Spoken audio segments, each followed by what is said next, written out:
दोस्तों, पुलिस वाले एक आर्मी के मेजर साहब के भाई को एनकाउंटर में मार गिराते हैं और उसे अपराधी घोषित कर देते हैं। जैसे ये बात मेजर साहब को पता चलती है, वो तत्काल तुरंत छुट्टी आते हैं और सच का पता लगाने लगते हैं। लेकिन दोस्तों, सच का पता लगाना इतना आसान नहीं था, क्योंकि पोस्टमार्टम रिपोर्ट, चश्मदीद गवाह और कुछ वीडियो एक गहरी साजिश की ओर इशारा कर रहे थे। और इस साजिश के तार घुसखोर पुलिस वाले और सफेद पोश नेता से जुड़े हुए थे। यानी कहा जाए तो सारा सिस्टम एक तरफ और अकेला आर्मी के ऑफिसर एक तरफ। आइए दोस्तों, इस सच्ची कहानी में ये जानते हैं, क्या आर्मी के ऑफिसर अपने भाई के हत्यारे का पर्दाफाश कर पाता है, या ये सच भी गुमनाम फाइल में दब के रह जाती है। दोस्तों, कहानी शुरू करें इससे पहले आप लोग से हाथ जोड़ के प्रार्थना है दोस्तों कि मेरा गला थोड़ा ख़राब है, आवाज़ में थोड़ी प्रॉब्लम आ रही है, एडजस्ट कर लीजिएगा। और दूसरी, आप लोगों का बहुत बहुत शुक्रिया, दिल से धन्यवाद। आप लोग काफ़ी मदद करते हैं और ऐसे ही अपना आशीर्वाद और प्यार बनाए रखिएगा। हम आपके दोस्त, आपके भाई हैं। दोस्तों, एक कहानी की शुरुआत कारगिल बॉर्डर से होती है। कारगिल बॉर्डर पर मेजर अर्जुन सिंह अपनी बटालियन के साथ तैनात थे। वहाँ उनकी माँ का फ़ोन आता है और उन्हें बताया जाता है कि बेटा अर्जुन, तुम्हारे भाई करण की हत्या कर दी गई है। पुलिस वाले ने उन्हें एनकाउंटर में मार गिराया है और अपराधी घोषित कर दिया है। दोस्तों, ये सुनते ही मेजर अर्जुन सिंह की पैरों तले जमीन खिसक जाती है, क्योंकि उनका भाई एक सीधा साधा किसान था। अभी वो झूठ बोलना ठीक से नहीं सीखा था। वो अपराधी कब से हो गया। दोस्तों, ये बात सोचते हुए वो फटाफट छुट्टी का एप्लीकेशन देते हैं और 2 महीने की छुट्टी पर अपने गाँव आते हैं। दोस्तों, मेजर अर्जुन सिंह पंजाब के पठानकोट के सुजानपुर के रहने वाले थे। दोस्तों, जैसे ही वो गांव पहुंचते हैं, गांव में खुसुर फुसुर तेज हो जाती है और जैसे ही वो घर जाते हैं, आसपास के बूढ़े बुजुर्ग, नौजवान सब उन्हें घेर लेते हैं।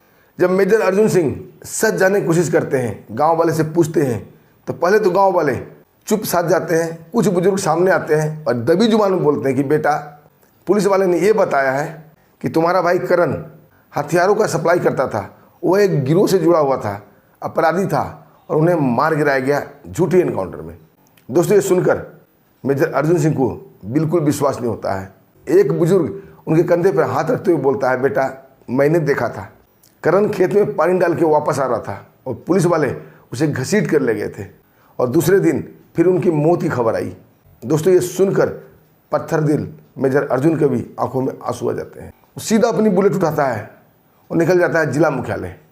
और जिला मुख्यालय में जाकर एसपी साहब से मिलता है और वहाँ के एसपी साहब थे एसपी जसवंत सिंह। एसपी जसवंत सिंह बड़े ही गर्मजोशी से मेजर अर्जुन सिंह का स्वागत करता है, अपने सामने चेयर पर बैठाता है। दोस्तों, मेजर अर्जुन पूछता है, साहब, हमारे भाई का सच बताइए। दोस्तों, ये सुनकर एसपी साहब की जुबान पर थोड़ी सी मुस्कान सी आ जाती है। अब बोलते हैं कि मेजर साहब, आप तो सेना के मेजर हैं, आप देशभक्त हैं, आप देश सेवा करते हैं, लेकिन आपका भाई अपराधी था। वो एक गिरोह से जुड़ा हुआ था और हथियार का तस्करी करता था, हथियार सप्लाई करता था और एक गुप्त सूचना पर पुलिस के साथ मुठभेड़ में वो मारा गया। सच यही है। दोस्तों, मेजर साहब समझ जाते हैं कि ये पुलिस का रटा रटाया वाक्य है, यहाँ कुछ भी नहीं होना है। दोस्तों, वहाँ से निकलते हैं और सीधा मानवाधिकार ऑफिस जाते हैं और मानवाधिकार ऑफिस में अपना परिचय देते हैं कि मैं कारगिल पोस्ट पे हूँ, सेना में मेजर हूँ। दोस्तों, वो लोग इनके साथ बड़ा ही आदमीता से पेश आते हैं और काफ़ी इज्जत करते हैं और मानवाधिकार वाले बोलते हैं कि हमने इस मुठभेड़ पर उंगली उठाई थी, लेकिन पुलिस वाले और नेता ये लोग मिलकर हमें शांत करा गए। मामला कुछ न कुछ गड़बड़ है, लेकिन आप आए हो खोजबीन करने, अब हमें भी बल मिलेगा और हम आपके साथ हैं। तभी मानवाधिकार से एक वरिष्ठ वकील जो काफ़ी ईमानदार थे, वो बोलते हैं, बेटा अर्जुन, यहाँ पुलिस और नेता में बड़े ही गहरे रिश्ते हैं। इस केस में दोबारा खोजबीन करना या दोबारा रीओपन करना बड़ा ही मुश्किल होगा। ये नेता इस केस को दोबारा खुलने नहीं देंगे। मेजर साहब बोलते हैं, मैं गोलियों के बौछार के बीच जब बॉर्डर पर नहीं डरा, तो अपने घर में ये वर्दी वाले गुंडे से मैं क्यों डरूंगा। ये केस को मैं रीओपन करवा के रहूँगा और सच का पर्दाफाश करके रहूँगा। तभी वकील साहब बोलते हैं कि मेजर साहब, आप ऐसे लोगों से टकराने जा रहे हैं जिनके पास सत्ता का पावर भी है और वर्दी का पावर भी है। मामला आसान नहीं होगा, थोड़ा संभल के। और दोस्तों, एक वकील का वो नंबर देते हैं जो काफ़ी ईमानदार और काफ़ी अच्छे वकील थे। दोस्तों, मेजर साहब जाके उस वकील से मिलते हैं और मानवाधिकार के वकील का हवाला देते हैं वकील साहब उन्हें बताता कि मेजर साहब सबसे पहला काम कीजिए आप कि जो पोस्टमार्टम रिपोर्ट है उसे ITR दाखिल करके वो निकलवा लीजिए और अपने भाई का कॉल डिटेल निकलवा लीजिए और कुछ चश्मदीद को इकट्ठा कीजिए जो इस बाबत में जानता हो, उसका ऑडियो वीडियो बनाइए और कुछ लोगों को शामिल कीजिए, ऐसे लोगों को जो बहादुर हों और कोर्ट में आकर गवाही दे सके। दोस्तों फिर क्या था, मेजर साहब ITR दाखिल करते हैं और पोस्टमार्टम रिपोर्ट निकलवा लेते हैं, अपने भाई की कॉल डिटेल भी निकालते हैं। उसके बाद गांव में कई बूढ़े बुजुर्ग बच्चे सबसे मिलते हैं और सबसे सच जानने की कोशिश करते हैं। गांव वाले काफ़ी डरे हुए थे, लेकिन फौजी का हौसला देखकर उन्हें भी काफ़ी भरोसा होता है और वो खुलकर सामने आ जाते हैं और सब सच बताने लगते हैं। एक बूढ़ी महिला बताने लगती है कि बेटा मैं वहीं बगल में घास काट रही थी, पुलिस वाले आए और करण के हाथों में हथकड़ी लगे हुए उन्हें घुटने के बल बैठा दिया और सीधा गोली मार दी। एक बूढ़ा व्यक्ति बताया कि मैंने भी देखा था, करण खेतों में पानी लगा के आया, तभी पुलिस वाले उसे फटाफट गिरफ्तार करके पुलिस जीप में हथकड़ी लगाकर लेके चले गए। तभी एक लड़का जो कि करण का दोस्त था वो आता है और अर्जुन सिंह को प्रणाम करता है और प्रणाम करने के साथ साथ एक पर्ची उनको जूतों में खोस के चला जाता है। पहले तो अर्जुन सिंह इस बात पर ध्यान नहीं देते हैं, लेकिन जैसे वो घर जाते हैं और जूता खोलते हैं तो पर्ची निकलता है और पर्ची पर लिखा था कि भैया अगर सच जानना हो तो आप मेरे घर आना रात को। मैं सबके सामने कुछ नहीं बोल सकता, मुझे भी डर लग रहा है कहीं मेरी हत्या ना हो जाए। दोस्तों फिर क्या था, मेजर अर्जुन रात होने का इंतजार करने लगते हैं और रात होते ही छुपते छुपाते करण के दोस्त के यहाँ जाते हैं और करण का दोस्त रोते हुए सारी कहानी बता देता है। बोलता भैया इस एनकाउंटर के पीछे बड़ा ही गहरा राज है। आपका भाई करण एक नेता को एक लड़की की हत्या करते हुए देख लिया था। नहर के पास एक नेता ने एक लड़की का हत्या करके उसे नदी में बहा दिया था।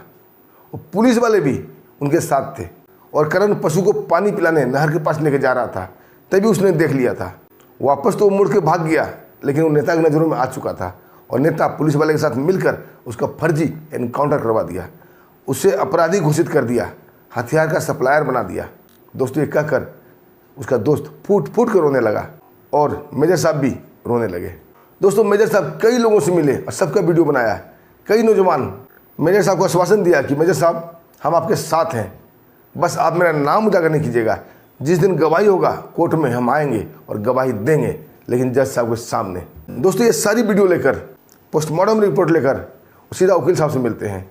जब वकील साहब ये सब देखते हैं वो काफ़ी खुश होते हैं और बोलते हैं मेजर साहब आपने काफ़ी मेहनत की है, अब इस केस में दम आ गया है, बस हमें एक पत्रकार को इसमें शामिल करना पड़ेगा। बिना मीडिया के सपोर्ट से हम केस को रीओपन नहीं करवा सकते क्योंकि इस पर राजनीतिक दबाव आएगा। दोस्तों फिर क्या था, वो एक मीडिया वाले का पता करने लगे और उन्हें एक ऐसे पत्रकार के बारे में पता चला जो कि पुलिस के खिलाफ हमेशा आवाज़ उठाता था, कई केस का भंडाफोड़ कर चुका था और सच की आवाज़ बन चुका था। दोस्तों मेजर साहब और वकील साहब दोनों उस पत्रकार से मिलते हैं, उसे सारी बात बताते हैं। वो पत्रकार बोलता है कि मेजर साहब हमें इस बात की भनक थी कि एनकाउंटर फर्जी है, लेकिन मेरे पास सबूत नहीं था, अगर मैं आवाज़ उठाता तो मैं भी फंस जाता। दोस्तों मेजर साहब वो पोस्टमार्टम रिपोर्ट उसे दिखाते हैं और वो वीडियो दिखाते हैं। दोस्तों पोस्टमार्टम रिपोर्ट देखते ही वो पत्रकार की आंखें तन जाती है। अब बोलता है मेजर साहब ये सीधा फर्जी एनकाउंटर का मामला है, क्योंकि पोस्टमार्टम रिपोर्ट में दिखाया गया है कि गोली 2 मीटर के कम के दायरे से मारी गई है और मुठभेड़ कभी 2 मीटर में नहीं होता है, मुठभेड़ तो 100-150 मीटर से होता है। ये रिपोर्ट अभी उजागर नहीं कीजिएगा, नहीं तो आपके पीछे पुलिस पड़ जाएगी और आपको भी इसका खमियाजा भुगतना पड़ेगा। और दोस्तों कई वीडियो मेजर साहब दिखाते हैं जो कि चश्मदीद का गवाह था। दोस्तों पत्रकार बोलता है मेजर साहब मैं आज कई न्यूज़पेपर में छापूंगा और कल के अखबार में ये सारा कुछ उजागर हो जाएगा। और दोस्तों फिर क्या था, दूसरे दिन के अखबार का हेडलाइन बना मेजर अर्जुन सिंह ने भाई को एनकाउंटर को बताया फर्जी, पुलिस वाले पर लगाया गंभीर आरोप फर्जी एनकाउंटर का। दोस्तों ये न्यूज़ जंगल में आग की तरफ फैल गई, शहर में सोशल मीडिया पर टीवी पर हर जगह ये दिखाने लगा। शहर के लोग 2 भागों में बढ़ चुके थे, एक तो पुलिस के पक्ष में थे कि पुलिस कभी गलत नहीं करती, और दूसरा पक्ष था कि पुलिस हमेशा नेताओं के साथ मिलकर कुछ न कुछ गंदा काम करती है और आम लोग को ही सताती है। असली अपराधी को तो पकड़ नहीं पाती, उसके बदले में गरीब को झोंक दिया जाता है, उसे बलि का बकरा बना दिया जाता है। फिर क्या था दोस्तों, सोशल मीडिया पर जस्टिस फॉर आर्मी चलने लगा। हर हैंडल पर यह ट्रेंड कर रहा था कि फौजी को न्याय दो, फौजी को इंसाफ दो, फौजी देश के लिए लड़ता है, उसके भाई का ही एनकाउंटर कर दिया गया। दोस्तों, जब मीडिया ने बवाल मचाया, इस केस को फिर से खोला गया और जज साहब इस केस को खोलने की अनुमति दे दिए। दोस्तों, फिर क्या था, पहली ही पेशी में दूध का दूध और पानी का पानी हो गया। पहली पेशी में वो इंस्पेक्टर को बुलाया गया जिसने उसका एनकाउंटर किया था। जब जज साहब उसे पूछे कि जब मुठभेड़ हो रहा था तो जवाबी कार्रवाई में पुलिस वाले को गोली क्यों नहीं लगी या वो क्यों नहीं घायल हुए, दोस्तों इसका जवाब इंस्पेक्टर के पास नहीं था। इंस्पेक्टर का वकील दबी जुबान में बोलता है कि साहब ये इत्तेफाक भी हो सकता है। तभी मेजर साहब बोलते हैं कि अगर मुठभेड़ होता है तो कोई छिपा मुठभेड़ नहीं होता है, गोलियां दोनों तरफ से चलती है, वहाँ कई लोग देखने वाले होते हैं, सीसीटीवी में कहीं न कहीं रिकॉर्ड होता है, वो फुटेज कहाँ है। दोस्तों, उनका वकील भी बगले झाँकने लगा क्योंकि कोई सबूत था ही नहीं। और मेजर साहब सीधा जज साहब के सामने जाते हैं और बोलते साहब मैं आर्मी में मेजर हूँ, मैंने हमेशा देश की हिफाजत की है, गोलियों को बौछार के बीच नहीं डरा, अपनी मातृभूमि की रक्षा की और आज मेरे भाई को जो कि सीधा साधा शरीफ था उसे गुनाहगार साबित करके उसका फर्जी एनकाउंटर किया गया। और सबसे बड़ा सबूत है ये देखिए। और ये कहते हुए दोस्तों पोस्टमार्टम रिपोर्ट को जज साहब को पकड़ा देते हैं और उसका व्याख्यान भी करते हैं। अब बोलते हैं कि पोस्टमार्टम रिपोर्ट में लिखा हुआ है कि गोली 2 मीटर के दायरे में मारी गई है। अब जज साहब आप ही बताइए कौन सा मुठभेड़, कौन सा एनकाउंटर 2 मीटर की दूरी से होता है। दोस्तों, पुलिस वाले कोई सपने में गुमान नहीं था कि फौजी पोस्टमार्टम रिपोर्ट भी निकलवा सकता है। अब सारे पुलिस वाले फंस चुके थे। जज साहब इंस्पेक्टर से पूछते हैं कि कोई जवाब है इसका। दोस्तों, इंस्पेक्टर चुप साध जाता है। तभी मेजर साहब बोलते हैं कि साहब अभी तो ये सबूत कुछ भी नहीं है, आपको और भी सबूत दिखाता हूँ, बस आपसे रिक्वेस्ट है कि यहाँ जितने लोग उपस्थित हैं ये रिपोर्ट सब देखें और यहाँ वीडियो चलाने की अनुमति दें।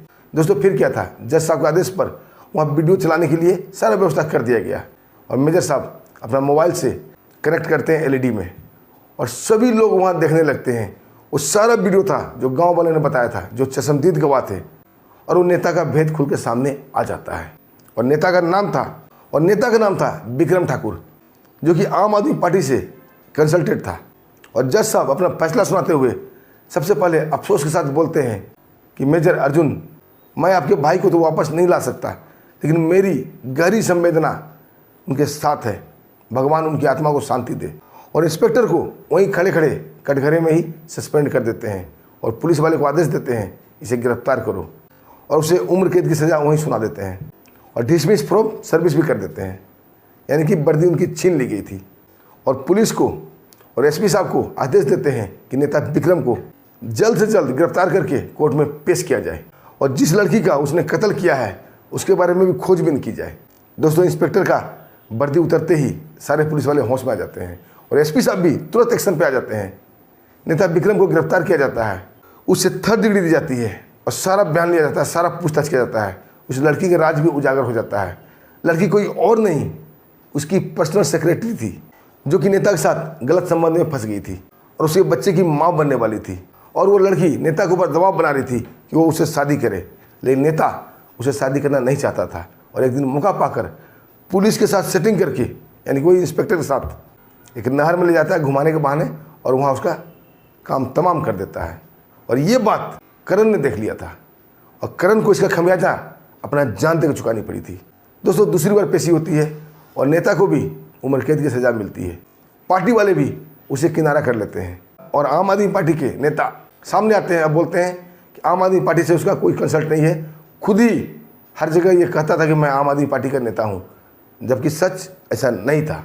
दोस्तों, गांव वाले फौजी अर्जुन सिंह का जय जयकार करने लगते हैं कि मेजर साहब ने वो कर दिखाया जो कोई नहीं कर सकता था।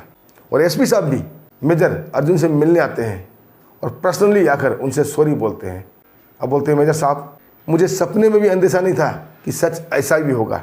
हमें बहुत दुख है कि आपके भाई के साथ बहुत ही गलत हुआ है, हम उसे वापस नहीं ला सकते, लेकिन हम वादा करते हैं कभी भी कोई मासूम के साथ ऐसा दोबारा नहीं होगा। दोस्तों, आपको क्या कहना है इस वीडियो पर? एक छोटा सा कमेंट जरूर कीजिएगा और आप भी मेजर साहब के साथ हैं तो यस जरूर लिखिएगा और जय हिंद लिखिएगा। दोस्तों, हमें आगे दीजिए, फिर मिलते हैं एक शानदार सच्ची कहानी के साथ। तब तक के लिए नमस्कार, जय हिंद, जय भारत।